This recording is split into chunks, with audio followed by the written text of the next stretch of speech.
Assembly parliament ఎన్నికలు ముగిశాక తెలంగాణలో ఇప్పుడు మరో రసవత్తర ఎన్నికల పోరు ముందుకు రాబోతోంది. అక్కడ పరిస్థితులు చూస్తుంటే రసవత్తర పోరే కాదు, అంతకు మించి అన్నట్టుగా కనిపిస్తోంది వ్యవహారం. ఎందుకంటే ఆ పెద్దల పోరులో ప్రధాన పార్టీలకు దీటుగా స్వతంత్రులు సై అంటూ ఉండటం రాజకీయంగా చర్చనీయాంశమవుతోంది. దీంతో ఎన్నికల వేడి మరింత పెరుగుతోందట. ఇంతకీ ఎలక్షన్స్ ఏంటి, ఈ హంగామా ఏంటి?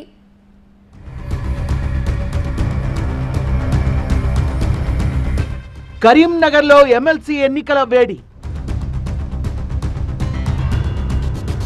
సై అంటే సై అంటున్న ప్రధాన పార్టీలు, తగ్గేదేలే అంటున్న స్వతంత్ర అభ్యర్థులు, రాజకీయ పార్టీలకు సవాల్గా ఇండిపెండెంట్లు.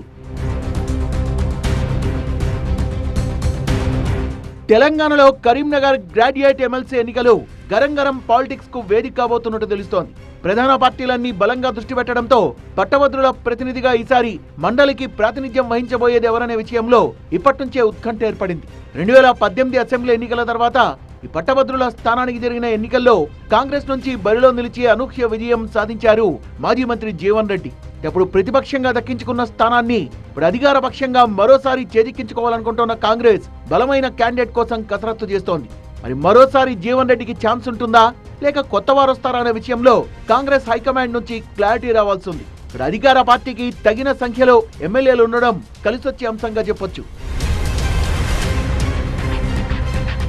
మరికొన్ని నెలల్లోనే కరీంనగర్, ఆదిలాబాద్, నిజామాబాద్, మెదక్ పట్టభద్రుల ఎమ్మెల్సీ పదవీకాలం ముగియబోతోంది. దీంతో ఇక్కడ త్వరలో జరగబోయే ఎలక్షన్స్ రాష్ట్రంలోని 3 ప్రధాన పార్టీలకు సవాల్గానే మారనున్నాయి. అధికార పక్షం కాంగ్రెస్ కు ధీటుగా బీఆర్ఎస్, బీజేపీలు సైతం బలమైన అభ్యర్థి కోసం వేట మొదలుపెట్టాయి. ఈ నియోజకవర్గం పరిధిలో 7 సెగ్మెంట్లలో తమ ఎమ్మెల్యేలు ఉండడంతో బీజేపీ సైతం గెలుపు మీద ధీమాతో ఉంది. అసెంబ్లీ, పార్లమెంట్ ఎన్నికల్లో ఘోర పరాభవం ఎదురైనా గట్టి పోటీనైతే ఇచ్చామనే నమ్మకంతో ఎన్నికల్లో తలబడాలన్న కసితో ఉంది కారు పార్టీ. కాంగ్రెస్ తో పాటు ఇటు విపక్ష పార్టీలో సైతం భారీ సంఖ్యలో ఆశావహులు టికెట్ కోసం తమ ప్రయత్నాలు ముమ్మరం చేశారు. ముఖ్యంగా ఓడిన చోట గెలిచి తీరాలన్న కసితో బీఆర్ఎస్ ఉంటే ఈ దఫా ఈ స్థానాన్ని దక్కించుకు తీరాల్సిందే అన్న పంతంతో ముందుకెళ్తోంది కమలదళం. దీంతో పెద్దల సభకు జరిగే ఎన్నికల్లో ట్రయాంగిల్ ఫైట్ తప్పదనే విషయం స్పష్టంగా తెలుస్తోంది. తాజా పరిస్థితుల్ని చూస్తుంటే ఇక్కడ ప్రధాన పార్టీలకు సరికొత్త సవాల్ ఎదురయ్యేలా ఉంది. కరీంనగర్ పట్టభద్రుల ఎన్నికల్లో సత్తా చాటేందుకు ఇండిపెండెంట్లు వీళ్లూరుతుండడం పొలిటికల్ గా ఆసక్తి రేపుతోంది. పలు విద్యార్థి సంఘాల తరపున కీలకంగా ఉన్న నాయకులు, విద్యావేత్తలు ప్రధాన పార్టీల తరపున టికెట్ కోసం ప్రయత్నిస్తున్నట్టుగా తెలుస్తోంది. టికెట్ వస్తే సరి, లేదంటే స్వతంత్రంగా అయినా సత్తా చూపించేందుకు సై అంటున్నారట. ప్రధాన పార్టీల్లో గుబులు మొదలైనట్టు తెలుస్తోంది. టికెట్ ఆశిస్తున్న నేతలు ఇప్పటికే ఆర్ఎస్ఎస్, ఏబీవీపీ నాయకుల చుట్టూ చక్కర్లు కొడుతున్నారు.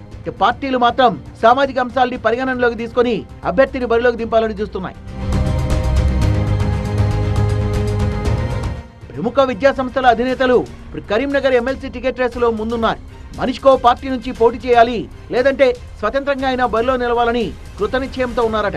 ఇప్పటికే ఈ స్థానం పరిధిలో ఉన్న 4 ఉమ్మడి జిల్లాలని చుట్టేస్తున్నారు. ఓట్ ఎన్రోల్మెంట్ మీద దృష్టి పెట్టి ప్రధాన పార్టీల దృష్టిలో పడేందుకు తాపత్రయపడుతున్నారు. ఈ పరిస్థితుల్లో ట్రయాంగిల్ వార్ అటుంచి ప్రధాన పార్టీలకు ఎమ్మెల్సీ ఎన్నికలు అగ్ని పరీక్షలా మారే సూచనలు కనిపిస్తున్నాయి. పార్టీల మధ్య పరస్పరం ఎత్తులు, పై ఎత్తులు తర్వాత సంగతి. ముందు ఈ ఇండిపెండెంట్లను ఎలా నియంత్రించాలో అర్థం కావడం లేదట. అయితే చూడాలి పెద్దల పోరులో ఎవరిది పై చేయి అవుతుందో.